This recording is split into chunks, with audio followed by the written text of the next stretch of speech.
saya ingin bawakan hari ini interesting, saudara. Pasti semuanya akan tertarik, yaitu soal soal perpuluhan. Jadi sebenarnya bagaimana memberi dan perpuluhan yang seharusnya, yang ibaratnya sesuai dengan apa yang Tuhan mau kita untuk lakukan, saudara ya. Jadi uh, uang ini selalu hal yang sensitif. Jadi saya ingin bagikan buat saudara kenyataannya seperti apa. Di Alkitab seperti apa bicaranya, sejarah bilang seperti apa. Nah lalu dari situ kita bisa mengambil kesimpulan. Jadi bukan sesuatu yang dipaksakan untuk saudara, tapi sesuatu yang akan saya tunjukkan secara real, secara gamblang, terus lalu kita bisa putuskan bersama. Jadi perpuluhan ini kan kita tahu saudara, pasti awalnya yang paling getol adalah pada waktu hukum Musa. Jadi kita nggak bicara Abraham dulu, nanti kita akan sampai Abraham dan Yakub. Tapi yang saya ingin bahas pertama kita mulai dari perpuluhan menurut Musa. Nah, Musa ini saudara, dia sebenarnya kalau kita mau ikut hukum Musa, perpuluhan itu bukan cuma 10%. Sepertinya Pak Heru dulu pernah soal ini saudara ya. Tapi saya ingin jelaskan lagi kepada saudara, perpuluhan sebenarnya bukan 10% kalau kita mau ikut hukum Taurat. Lebih dari itu. Kalau di total itu 20, sekitar 22-23%. Terdiri dari apa saudara? Yang pertama ada namanya teruma. Jadi kita bisa baca bersama di bilangan 18. Saya akan singkat-singkat saja saudara ya, supaya kita ada waktu nanti untuk diskusi kalau saudara ingin diskusi. Bilangan pasal 18 ayat 8 sampai 20. Berfirmanlah Tuhan kepada Harun, sesungguhnya aku ini menyerahkan kepadamu pemeliharaan persembahan-persembahan khusus yang kepadaku. Semua persembahan kudus orang Israel kuberikan kepadamu. Jadi kepada Harun. Kepada anak-anakmu sebagai bagianmu, itulah suatu ketetapan untuk selama-lamanya. Nah, saudara, kata-kata terumah ini ada di persembahan khusus ini, saudara. Jadi dalam bahasa aslinya itu terumah. Apa sih terumah ini, saudara?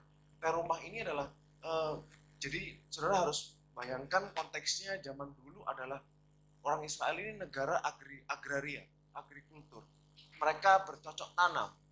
Jadi persembahannya orang Israel itu diberikan kepada imam sebagai makanannya mereka.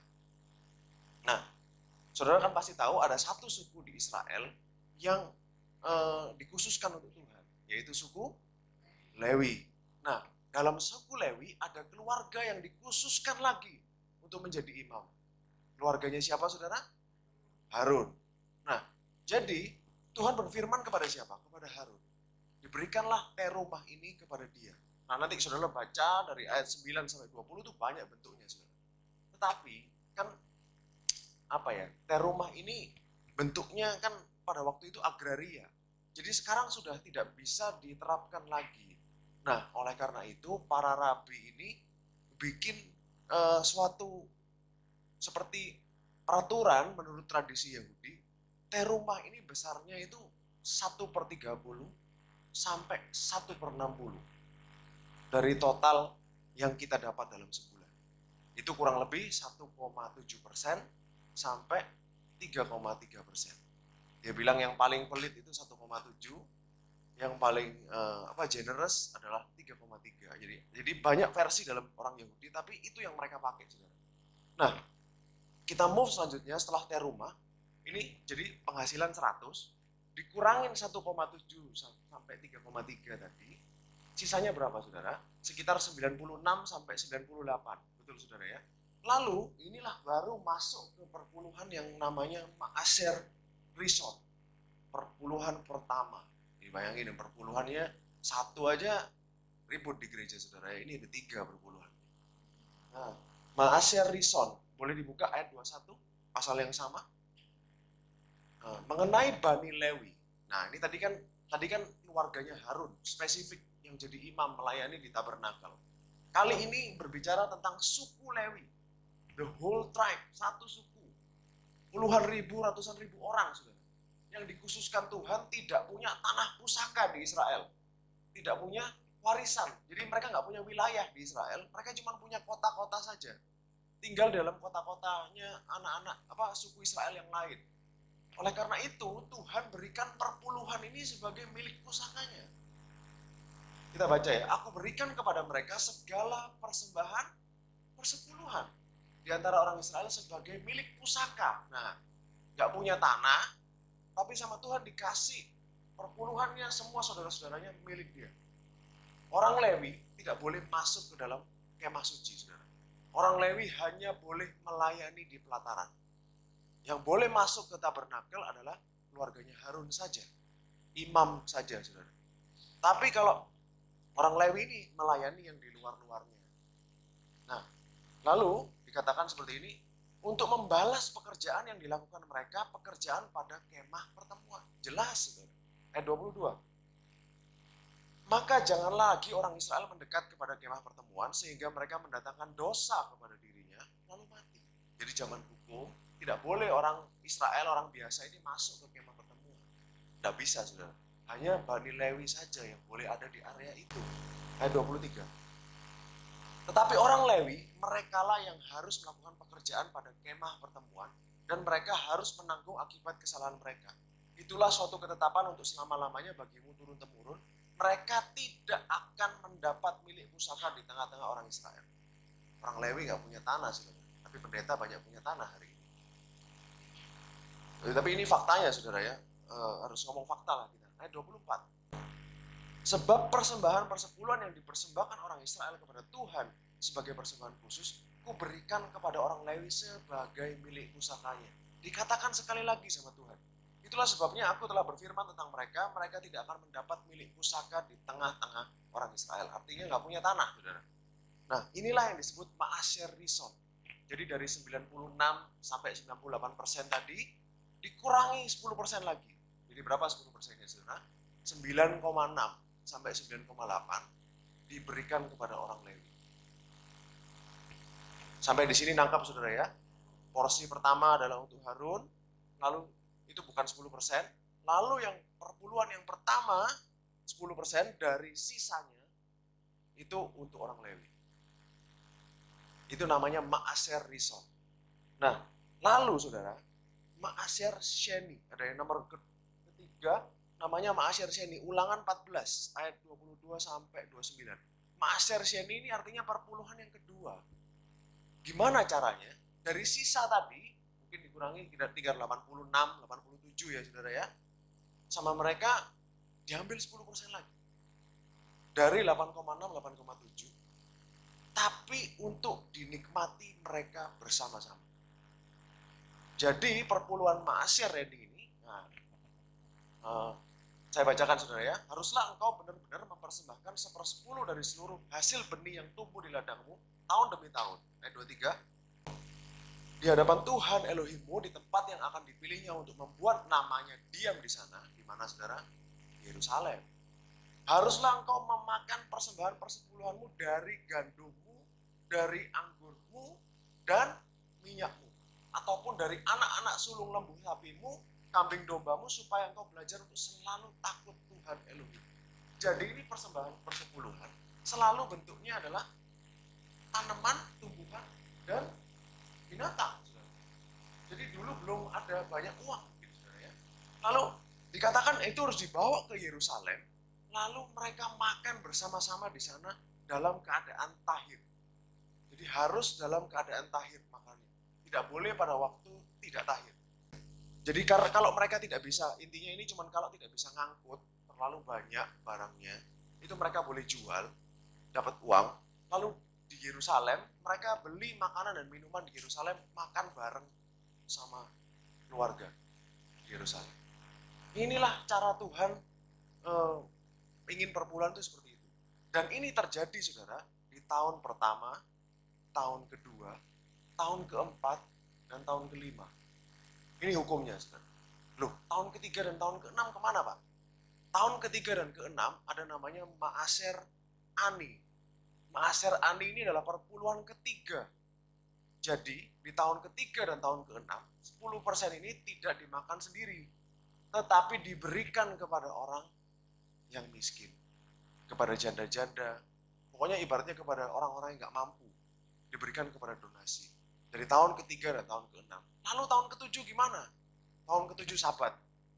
Tidak ada cocok tanam, tidak ada tanam di sawah, tidak ada pemberian. Tahun ke-7 libur.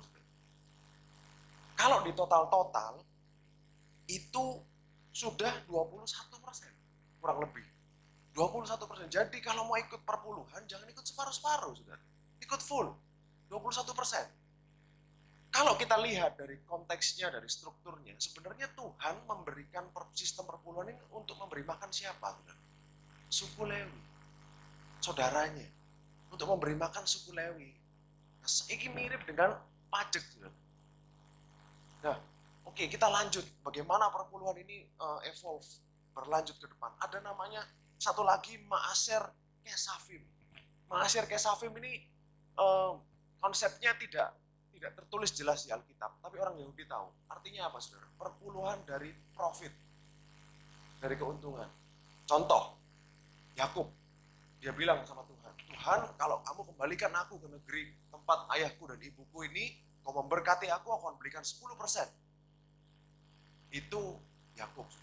Seringkali orang bilang Yakub ini bagus, contoh yang bagus. Ibaratnya, wah, Yakub aja memberi perpuluhan, dia bukan di perjanjian lama loh. Dia belum ada hukum Taurat, belum ada hukum. Yakub dianggap contoh bagus, tapi menurut saya enggak. Karena dia ngasih syarat buat Tuhan. Tuhan, kalau kamu gini, aku baru ngasih. Apakah itu pemberian yang baik, saudara? Yang terbaik adalah Abraham. Dia memberikan tanpa syarat. Saudara. Jadi kita mesti pilah-pilah, saudara ya. Jadi dianalisa satu-satu, dipilah-pilah. Memang di Alkitab ini kita semua dalam isi Alkitab kita bisa mengambil manfaat. Ada manfaat dari setiap isi Alkitab buat kita, tapi tidak semuanya untuk kita. Nah, ini yang mesti dipelajari. Jadi segala sesuatu dalam Alkitab itu bermanfaat buat kita, ada manfaatnya buat kita orang percaya, tetapi tidak semua ditujukan untuk kita. Kita mesti bisa cara memilahnya gimana, membacanya seperti apa, supaya bisa mendapatkan apa yang sebenarnya mau disampaikan di situ. Nah, Maaser Kesafim, jadi perpuluhan dari profit, dari keuntungan, ini yang masih dilakukan orang Yahudi sampai hari ini. Mereka anggap itu sebagai, nah kata-kata sedekah ini ada bahasa Ibrani juga, sedekah namanya. Sedekah itu jadi setiap bulan mereka di sinagog, mereka memberikan 10%. Tapi bukan disebut perpuluhan, disebut sedekah.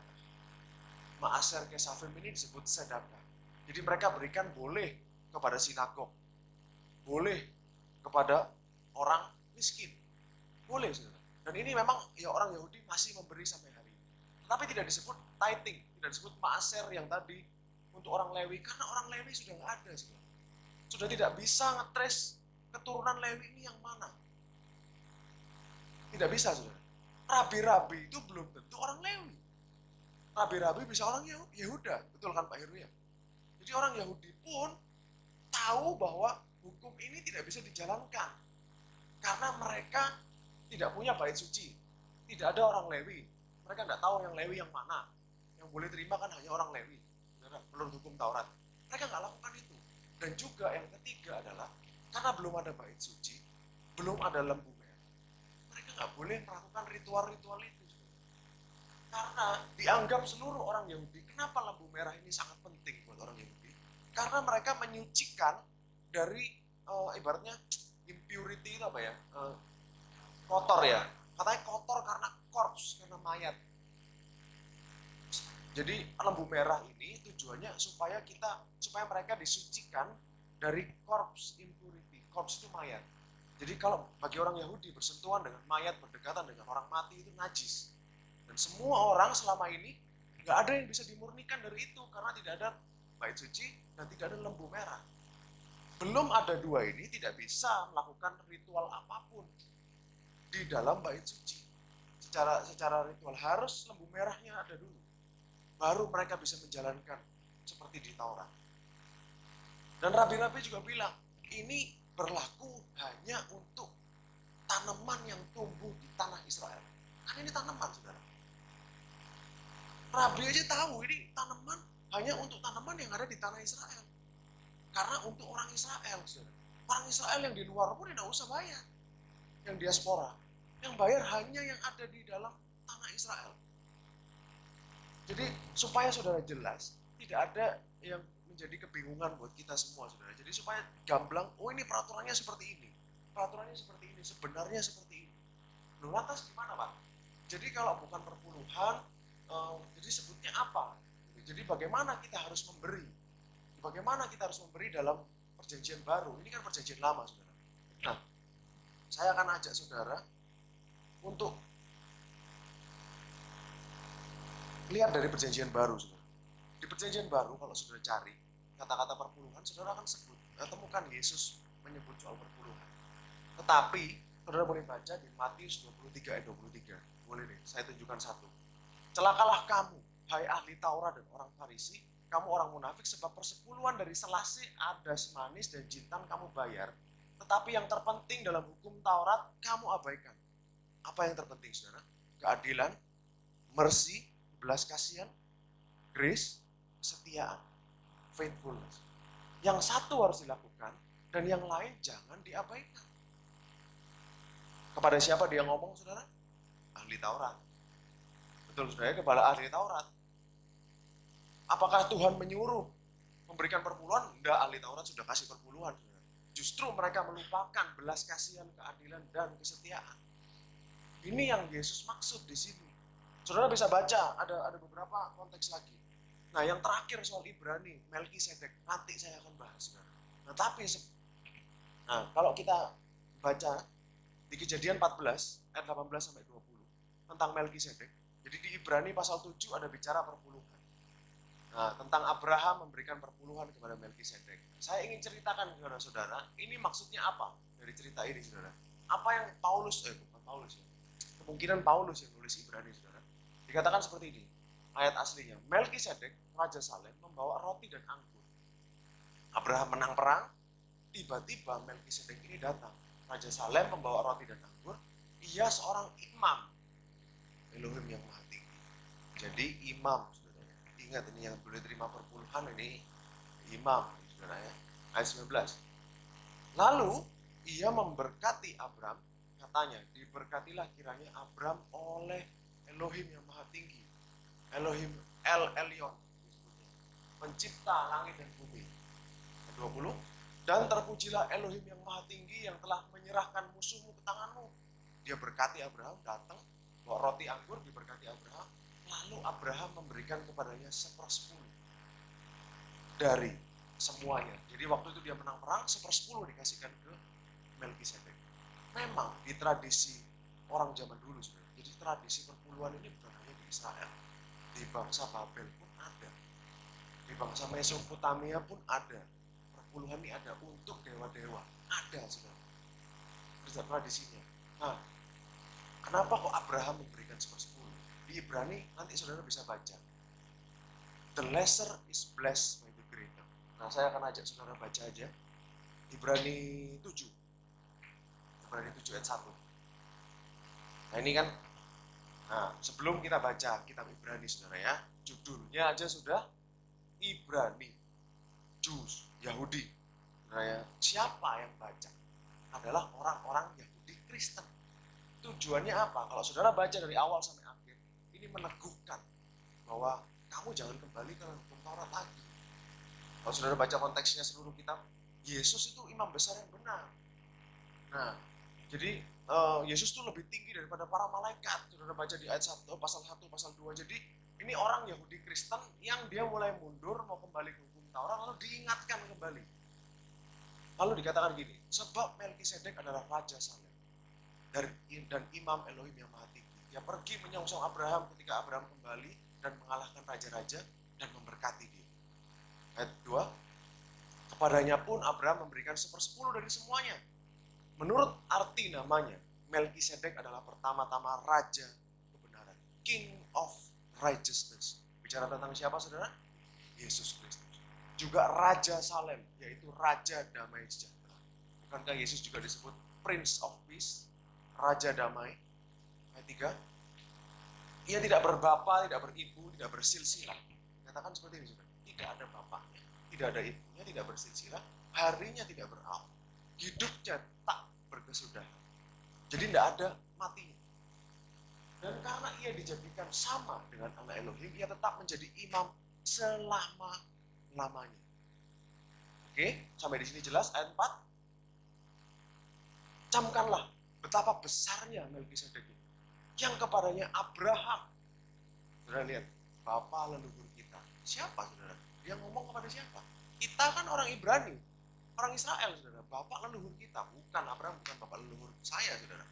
Abraham bapak leluhur orang Yahudi. Memberikan 1/10 dari segala rampasan yang paling baik. Artinya apa saudara? Artinya apa? Bagi orang Yahudi, saudara harus tahu, Abraham adalah figur nomor 1 terbesar. Tapi ini Melkisedek lebih besar lagi.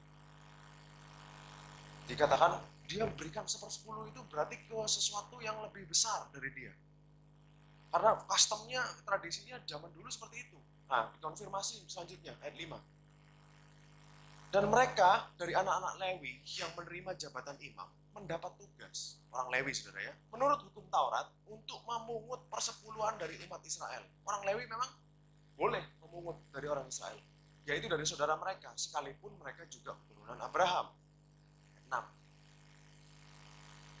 Tetapi Melkisedek yang bukan keturunan mereka, Melkisedek bukan keturunan Abraham, Melkisedek bukan orang Yahudi saudara.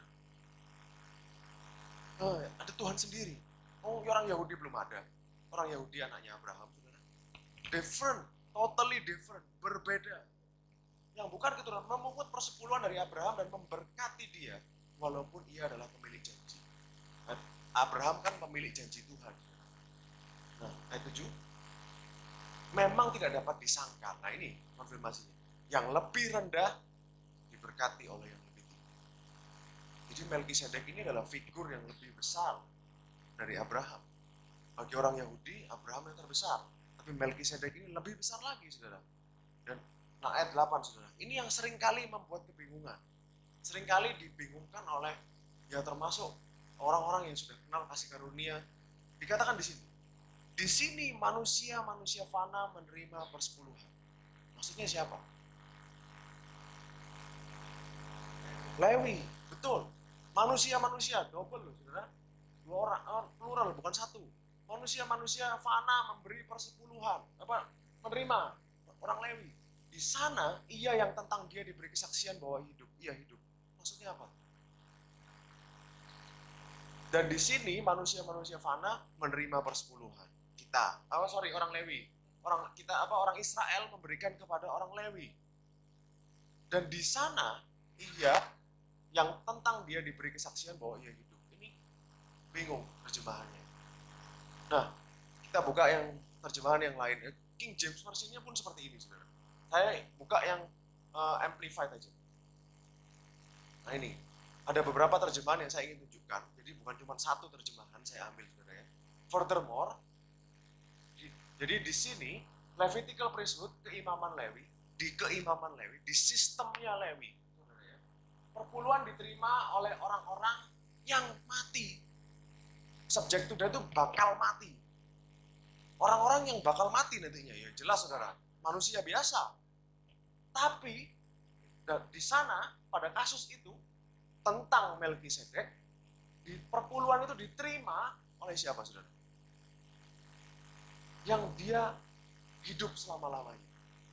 Oleh dia yang hidup selama-lamanya. Jadi perpuluhan itu diterima oleh Melkisedek yang hidup untuk selama-lamanya. Kan tadi ayat 3-nya apa saudara? Dia tidak ada akhirnya hidup. Jadi berbicara tentang Abraham. Kalau orang Lewi terima, orang Lewi yang menerima perpuluhan di keimaman Harun, dia mati nanti. Tapi Abraham memberikan kepada Melkisedek pribadi yang kekal selama-lamanya. Boleh coba terjemahan yang satunya lagi? Yang Jewish Bible, yang punyanya Messianic Jew. Nah, oleh karena itu, pada kasus Kohanim imam, orang-orang imam ini, 10% diterima oleh manusia-manusia yang mati. Pada kasus Melkisedek, perpuluhan itu diterima oleh seseorang yang disaksikan masih hidup. Ya, kan Melkisedek nggak bisa mati. Karena Paulus bilang kan dia tidak ada akhir hidupnya. Boleh yang terakhir, The Passion. Saya lagi suka terjemahan ini, saudara. The Passion ini terjemahannya nggak lengkap, nggak satu full Alkitab, tapi ada penjelasannya lengkap. Bisa lihat banyak lah, saudara kalau ada waktu bisa senang baca bahasa Inggris, coba yang TPT, The Passion Translation. Dikatakan meskipun imam-imam Yahudi menerima perpuluhan, mereka semua mati. Karena mereka fana, mortal. Tapi Melkisedek hidup selama-lamanya. Itu artinya. Bukan ada yang khotbah yang bilang bahwa kita yang menerima di sini mati, tetapi kalau kita memberikan perpuluhan menyaksikan bahwa Yesus hidup. Salah, tidak sesuai. Tidak sesuai. Kalau memang dikatakan bahwa perjamuan kudus itu kita menyaksikan kematian. Lalu untuk perpuluhan kita menyaksikan kebangkitan. Kehidupannya. Betul, saudara ya. Sekarang pertanyaan saya gini.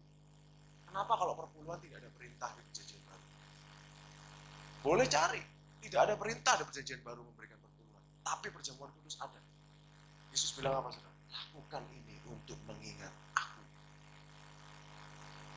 Tapi perpuluhan nggak ada. Berikan ini untuk menyaksikan aku hidup. No. Tidak skriptural. Sampai sini jelas.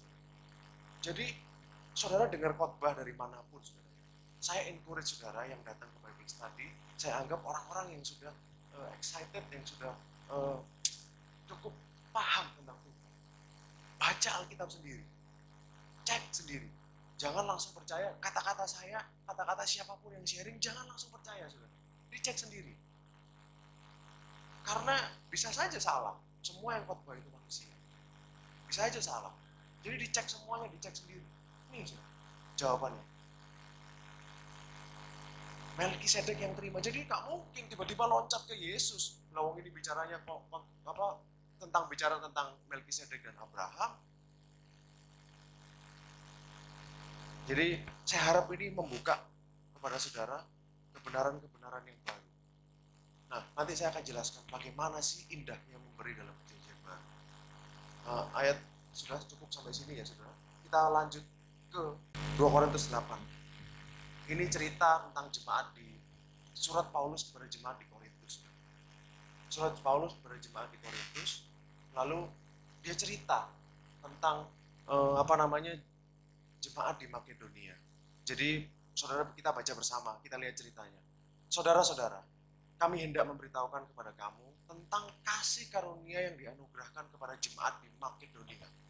Makedonia itu jemaatnya siapa sih, saudara? Filipi, Tesalonika, Berea. Ayat 2.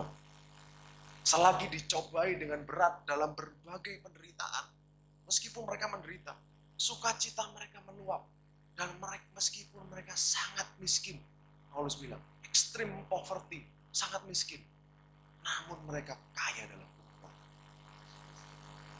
Ayat 3. Aku bersaksi bahwa mereka telah memberikan menurut kemampuan mereka, bahkan melampaui kemampuan mereka. Jadi Paulus cerita kepada orang Korintus, ada orang jemaat di Makedonia, mereka dalam persekusi, dalam penganiayaan, sampai miskin, sangat miskin, tapi mereka masih memberi, bahkan melebihi kemampuan mereka. Artinya apa, saudara?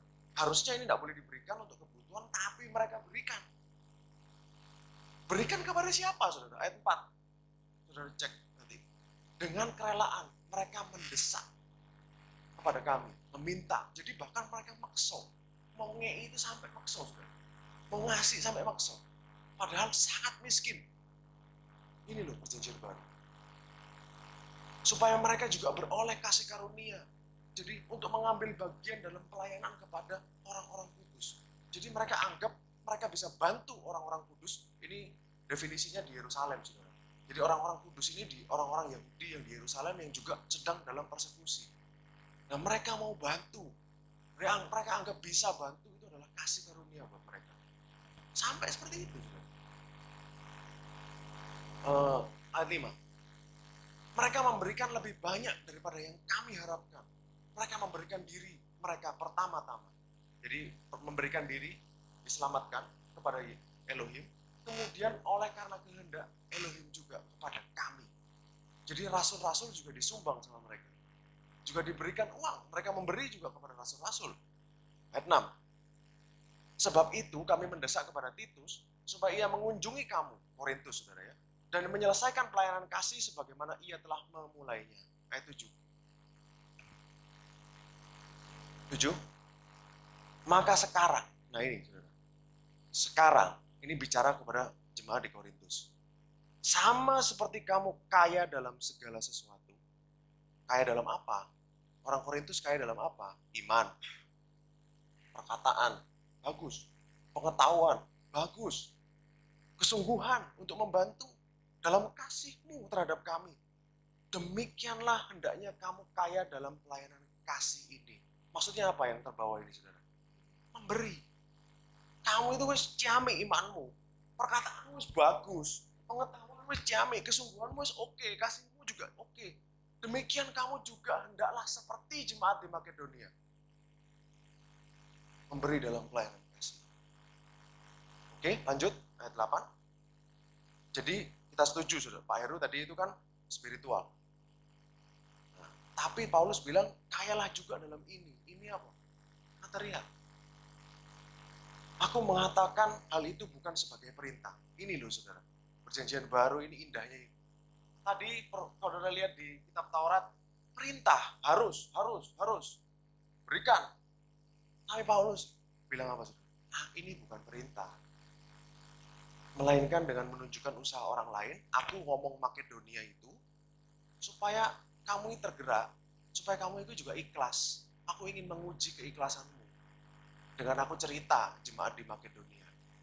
Maksudnya Paulus itu. Jadi bukan perintah loh, saudara. Tidak ada perintah. Jadi dalam perjanjian baru itu bukan seperti perjanjian lama. Harus kasih. Kalau enggak gini. Bukan gitu, saudara. Tapi ini apa ya? Ikhlasnya. Ketulusan hatimu yang dilihat Tuhan. Dalam perjanjian baru. Ayat 9. Nah ini, saudara. Ini kuncinya. Karena kamu telah mengenal kasih karunia kita, Tuhan Yesus Kristus. Bahwa Ia yang oleh karena kamu menjadi miskin, sekalipun Ia kaya, supaya kamu menjadi kaya oleh karena kemiskinannya. Amin, saudara. Jadi ini gak mungkin berkat spiritual, ini berkat materi, saudara. Katakan Tuhan. Jadi berkat materi itu adalah salah satu bagian dari kasih karunia Yesus Kristus. Kasih karunia Tuhan itu lengkap, saudara. Termasuk berkat materi. Saudara perlu tahu ini. Bahwa Ia menjadi miskin sekalipun Ia kaya. Supaya kita yang miskin jadi kaya. Apakah Yesus miskin berkat spiritual? Tidak. Buktinya Dia sembuhkan orang banyak. Yesus bukan miskin berkat spiritual loh. Dia kaya materi di surga. Tapi dibuat Tuhan menjadi miskin materi di bumi. Ada yang bilang Yesus miskin secara spiritual? Gak ada, saudara. Mujizatnya gitu banyak, gimana cara miskinnya? Cara spiritual. Kan soalnya argumennya selalu gitu, ini spiritual. Bukan, saudara. Lihat konteksnya. Jadi inilah kebenaran yang mesti kita pelajari hari ini, saudara. Saudara tahu apa namanya? Korintus ini jemaat yang kaya, kota besar. Makedonia itu jemaat yang miskin. Tetapi kalau saudara baca ini, saudara, jadi yang sudah kaya ini siapa? Kalau saudara baca ini, kata-katanya Paulus ini, yang kaya ini Makedonia, apa yang Korintus? Yang Makedonia. Of course, karena dia sudah tahu identitasnya. Saudara, semua kita mesti tahu identitas kita. Ini loh yang Tuhan berikan kepada kita. Dia miskin supaya kita jadi kaya. Apapun kondisi saudara hari ini, saudara adalah orang kaya. Ini kebenaran. Karena apa, saudara? Kalau soal kebenaran, saudara semua dipercaya dibenarkan kan? Sudah benarkan kan? Sudah dibenarkan oleh darah Kristus, pasti masuk surga, betul? Tapi hari masih berdosa enggak? Setiap hari? Masih. Tapi percaya orang benar. Amin.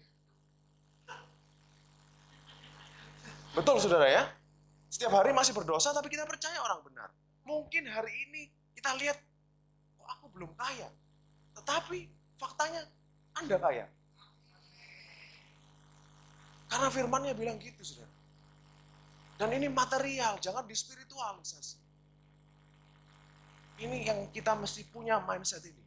Kenapa orang tidak berani memberi? Karena dia tidak merasa dia kaya. Kenapa jemaat Makedonia berani memberi? Karena dia tahu betapa kayanya dia, karena dia sudah punya Kristus. Bayangkan saudara, orang Yahudi yang dia kasih itu musuhnya loh. Gentile loh. Mereka Gentile. Orang Yahudi gak senang sama orang Gentile, saudara. Gak senang. Buktinya aja mereka awalnya disuruh sunat kok, saudara. Sampai bertengkar itu rasul-rasul di Yerusalem. Orang Yahudi itu gak senang sama orang Gentile. Musuhnya ini. Tapi justru orang Makedonia ini kasih kepada orang-orang Yahudi yang dulunya adalah musuhnya. Coba dipahami, direnungkan. Saudara adalah orang-orang kaya. Mas apapun keadaannya, saudara adalah orang-orang kaya.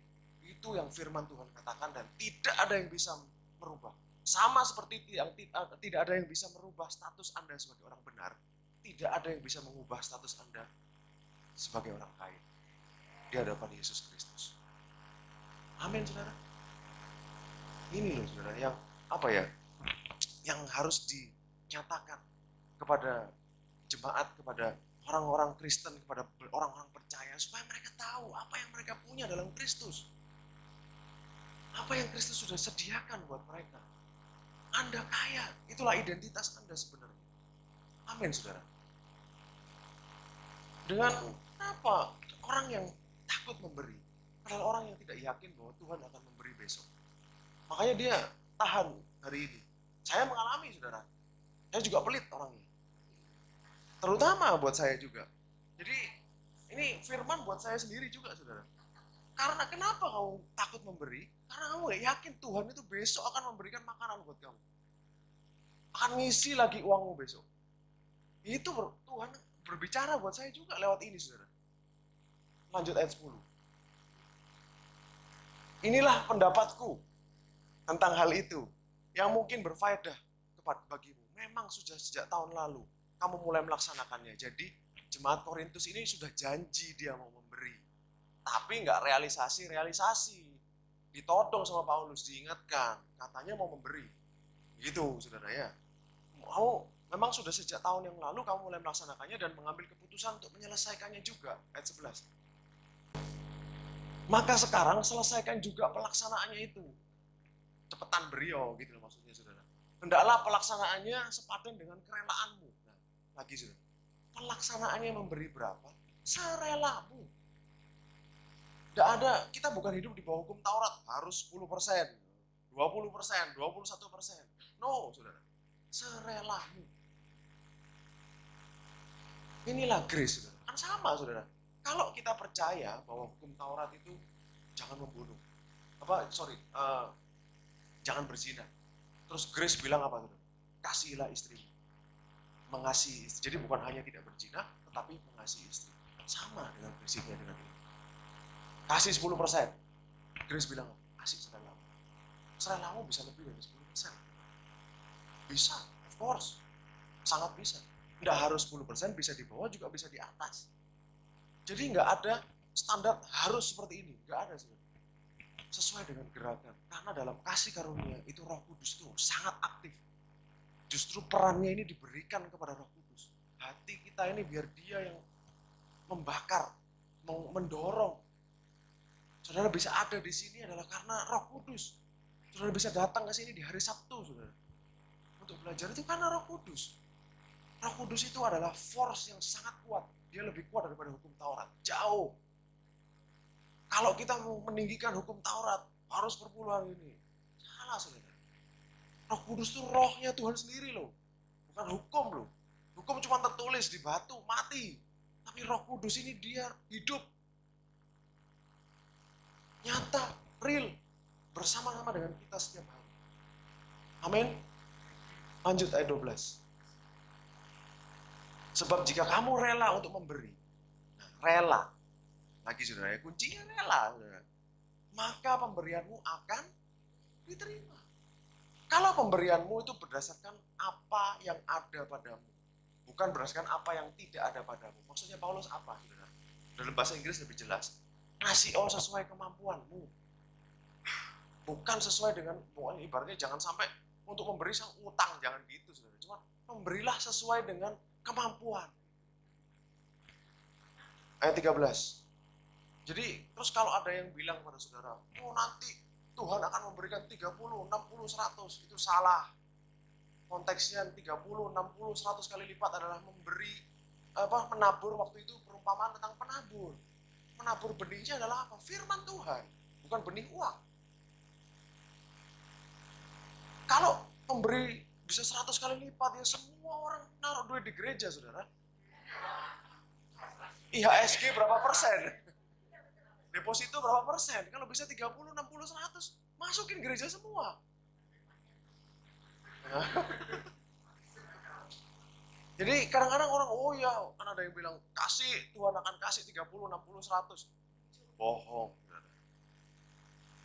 Tidak sesuai dengan konteks.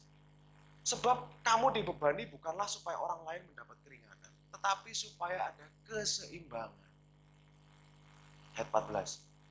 Maka hendaklah sekarang ini kelebihan kamu mencukupkan kekurangan mereka, agar kelebihan mereka kemudian mencukupkan kekurangan kamu, supaya ada keseimbangan. Ayat 15. Jadi saling memberi, supaya seimbang. Seperti ada tertulis, orang yang mengumpulkan banyak tidak kelebihan. Ini saudara. Dan orang yang mengumpulkan sedikit tidak kekurangan. Karena apa? Saling membagi. Ini konsepnya gereja pulang-pulang. Kalau saya boleh terangkan, nah ini sudah selesai sampai sini saudara ya. Kalau boleh saya terangkan sejarahnya perpuluhan. Ini memang nggak jelas dan sulit dicari saudara. Sejarahnya perpuluhan ini sulit dicari, mungkin banyak disembunyikan karena banyak pentingan kali saudara ya. Jadi sejarahnya perpuluhan ini 300 tahun. Jadi Yesus kan mati sekitar tahun 33 AD, Anno Domini, setelah after Christ. Jadi Masehi, tahun Masehi, 30 sampai 33 tahun Masehi. Pertama kali perpuluhan disebutkan lagi adalah pada saat Kristen menjadi agama nasional Romawi. Pada waktu itu ada kaisar namanya Konstantin. Tahun 320 sekian. Dia bertobat jadi Kristen, terus habis itu dia jadikan Kristen agama nasional Italia, Roma, kerajaan Roma pada waktu itu. Nah, setelah itu Konstantin ini dia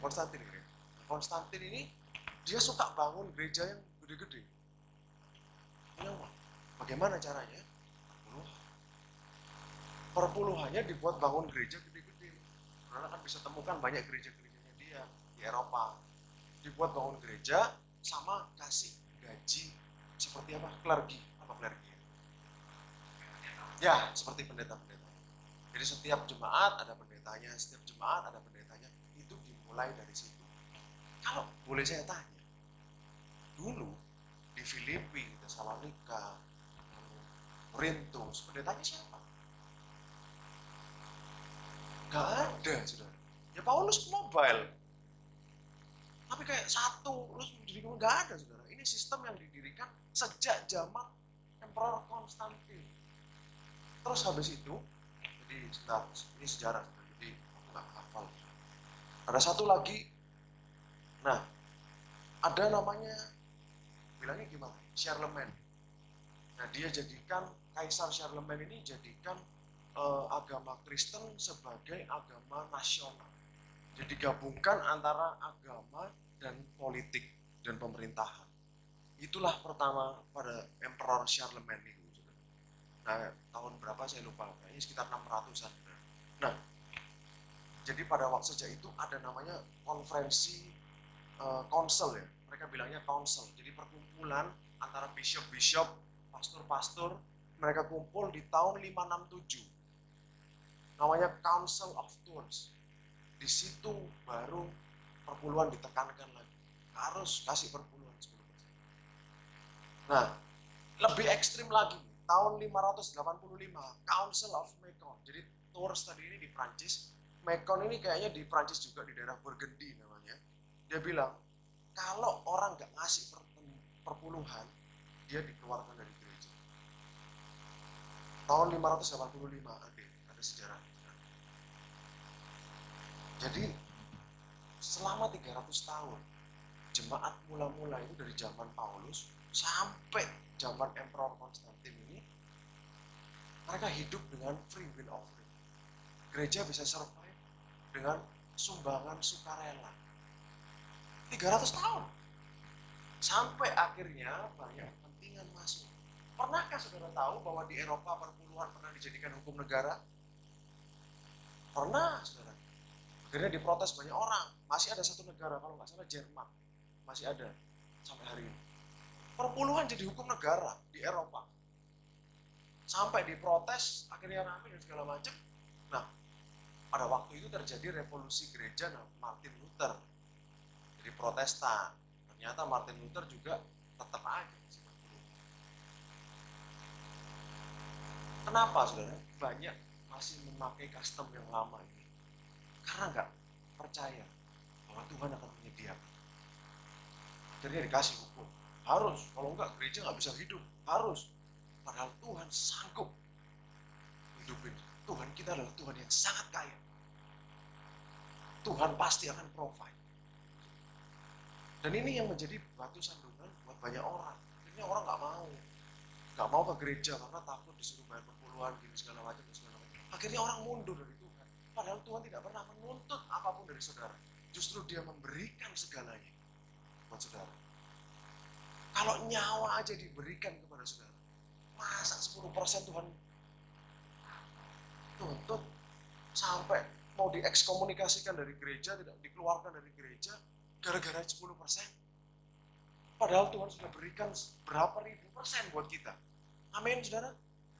Justru saya suka pastor saya di Seattle khotbahnya gini, saudara. Dia bilang, bukan tugas saya khotbahkan untuk memberi, tapi tugas saya untuk khotbah, untuk cerita bahwa ada Tuhan yang sudah memberikan segalanya untuk kita. Itu yang membuat orang ini akhirnya kasih serela, gak ada apa-apanya dibandingkan dengan sama seperti jemaat Makedonia ini, saudara. Sampai gak make sense. Generosity-nya, kemurahan hatinya sampai gak make sense. Karena dia begitu tahu, meskipun orang Yahudi musuhnya, tapi gara-gara orang Yahudi, kan Mesiasnya orang Yahudi, saudara, dia sudah dapat sesuatu yang harusnya dia tidak layak untuk terima. Karena orang Gentile gak layak untuk terima. Semakin kita tahu betapa besarnya kasih karunia yang sudah diberikan kepada kita, kita akan jadi orang yang semakin generous, orang yang semakin mau memberi.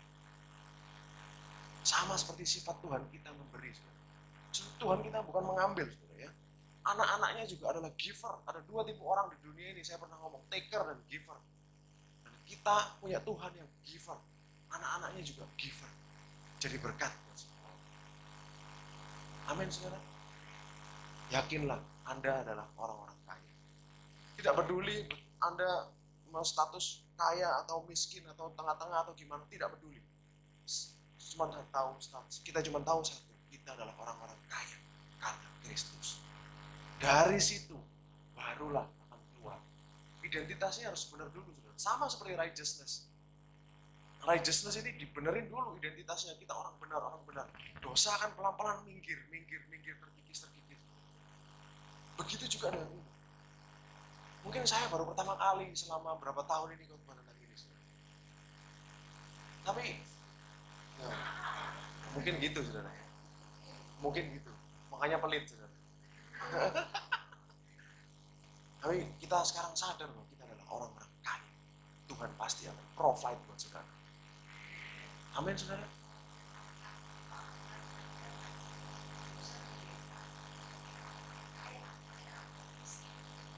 Amin.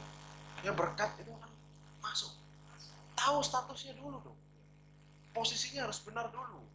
Ini di mana? Sama seperti kita kebenaran. Orang benar dulu. Kalau orang kita di righteousness saja paham. Kita sudah banyak bicara soal itu. Kalau kita orang berdosa dibilang dosa terus ya dosa terus. Sudah. Tapi status kita adalah orang benar. status kita adalah orang kaya, maka kekayaan itu akan datang. Sama seperti kita pelan-pelan dosanya minggir, pelan-pelan kita tahu, oh ya kita ini pakai jubah ya, pakai jubah putih, masa kita mau main di comberan, berarti aku ini adalah orang benar. Jadi akhirnya jalannya juga benar. Dari situ harus tahu statusnya dulu. Kalau nggak ada tahu statusnya, tidak akan punya power untuk jadi orang benar. Status ini kenapa kok identitas ini sangat penting, saudara? Karena ini memberikan kita kuasa, power untuk jadi orang benar. Bukan jadi orang benar dulu, baru dapat power. No, kita dapat power, kita start from victory karena Yesus sudah beli kebenaran kita. Dia sudah jadi kebenaran kita. Kita mulai dari titik kemenangan, bukan menuju kemenangan, tapi dari kemenangan. Karena apa yang sudah Kristus lakukan di atas kita. Amin, saudara? Amin. Boleh kalau mau diskusi. Hah? Sembuhan.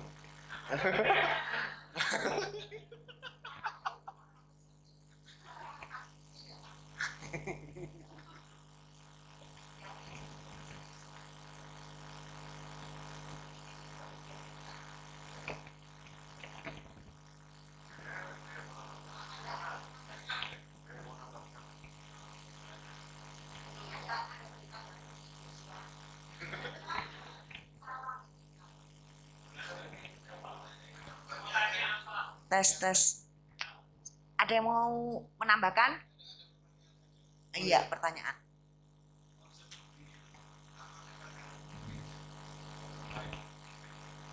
Tergantung, betul. Jadi gini, memang dalam suratnya Rasul Paulus bilang memang tidak apa-apa untuk memberi orang yang memberitakan firman. Jadi itu tidak masalah. Memang orang yang memberitakan firman boleh hidup karenanya. Paulus kan bilang gitu ya. Nah, kalau orang Yahudi memang percaya memberi itu perdebatan memang. Kalau di orang Yahudi Pak ya. Jadi yang tadi Maaser Kerafim tadi itu katanya memberi kepada orang miskin. Tetapi ada yang bilang, loh Abraham gak ngasih orang miskin. Yakub gak ngasih orang miskin. Kasih Tuhan harusnya. Jadi ke sinagoga. Kalau bagi saya, kalau di perjanjian baru, kita nggak ada namanya paksaan. Boleh memberi kemanapun. Boleh memberi kemanapun, Roh Kudus yang akan menggerakkan. Kita memberi kemana. Jadi kalau memang Roh Kudus mau Anda memberi kepada gereja, berilah kepada gereja. Kalau Roh Kudus mau Anda memberikan kepada orang, mungkin pengamen di pinggir jalan, silakan. Karena kita hidup dipimpin oleh Roh. Dan bukan lagi peraturan, tapi roh. Tuhan yang menggerakkan kita. Amin. Lalu ada bilang lagi tadi, mungkin ada pertanyaan lagi, Abraham memberikan kepada Melkisedek kan cuma sekali, gitu. Memberikan kepada Melkisedek. Yakub juga tulis cuma sekali. Terus ada yang bilang, loh, masa ditulis terus? Pertanyaan saya, saudara ya, kalau seandainya setelah itu Abraham memberi lagi, memberi kepada siapa? Ayo, dia ngasih kepada siapa? Silahkan yang boleh jawab. Kalau Melkisedek itu Tuhan Yesus, yang dia Kristofani namanya ya, saudara. Kristus menampakkan diri di perjanjian lama itu namanya Kristofani. Contoh, pada saat di Mamre, dia datang ke rumahnya Abraham, mau hancurin Sodom dan Gomora, Sarah akan melahirkan anak bagimu. Itu Kristus sendiri yang datang, malaikat Tuhan, M sama T-nya gede. Kalau Melkisedek ini adalah Kristofani, makanya terus dia ngasih ke siapa, saudara? Abraham kasih ke siapa? Pertanyaannya itu. Kalau dia kasih tiap bulan, oke, tiap tahun boleh, tiap tahun. Mana Melkisedeknya kan Yesus sudah hilang. Itu argumen yang didapat, saudara ya. Mungkin soal itu. Kasih ke siapa dia? Kalau Yakub bukan contoh yang baik, karena dia kasih syarat pada Tuhan. Tuhan kalau gini, itu bukan memberi yang tulus. Iya, kayak nantang Tuhan gitu, saudara. Iya. Lalu yang Maleaki, cobalah aku, berikan perpuluhan, cobalah aku akan memenuhi storehouses ya, lumbung-lumbungmu. Itu konteksnya karena waktu itu orang Israel tidak memberi perpuluhan, orang Lewinya lapar semua, saudara. Boleh dibaca. Kalau orang Israel nggak memberi, orang Lewi makan apa, saudara? Karena itu satu suku. Dia bukan segelintir orang, ribuan, puluhan ribu, banyak orang yang bergantung pada perpuluhannya mereka. Jadi saudara, perlu kita ketahui, bangsa Israel itu setelah pembuangan ke Babel, itu kan sebelum pembuangan ke Babel kan dibagi dua, Yerobeam sama Rehabeam. Yang Rehabeam itu di selatan, Yerusalem, Bethlehem, itu kerajaannya Daud, Rehabeam. Yang di atas, Yerobeam, 10 suku. 10 suku ini kan ditangkap bangsa Assyrian. Yang selatan, 2 ditangkap oleh bangsa Babel. Yang 10 ini ya kembali. Jadi saudara boleh Google deh, The Lost Tribe of Israel. Jadi suku-suku yang hilang dari Israel. Yang ada ini sekarang cuma suku yang jelas, itu ada suku Yehuda, suku Benyamin. Makanya Paulus bisa bilang, aku dari suku Benyamin. Tapi yang atas ini dianggap lost tribe of Israel. Jadi yang kembali ini yang dari Babel, yang dari Asyur nggak diceritakan kembali. Esra dan Nehemia kan dari Babel. Dia dari suku apa? Yehuda ya. Esra dan Nehemia dari suku Yehuda. Jadi makanya dari situ mulailah kabur. Lewi ini siapa, di mana, ini sudah mulai kabur dari situ. Karena rabi tidak harus orang Lewi. Jadi kenapa ada rabi, saudara? Zaman Musa tidak ada namanya rabi. Zaman Musa itu semua imam. Tapi rabi itu muncul setelah zaman Babel. Mereka diasingkan ke Babel, orang Israel bingung. Bagaimana aku bisa memaintain tradisi dan kebiasaan kami? Jangan sampai hilang, nanti campur dengan Babel. Akhirnya adalah namanya rabi.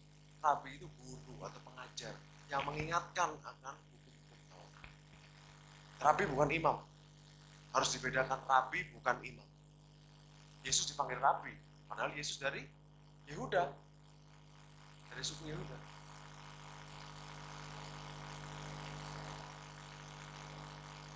Zaman dulu tidak ada rabi, guru, rabi itu guru, teacher.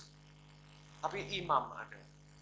Jadi setelah Babel itu Lewi masih ada, cuman sudah mulai kepencar-pencar, sudah mulai sedikit, sudah mulai jarang. Karena ya itu kepencar pisah-pisah itu, saudara. Rabi karena dia guru, bukan imam kan? Kalau imam harus Lewi, harus dari keluarga Harun. Kalau jangan menurut Taurat. Itu ada yang mau tanyakan lagi? Saya harap cukup jelas. Kalau mau cari sumber-sumber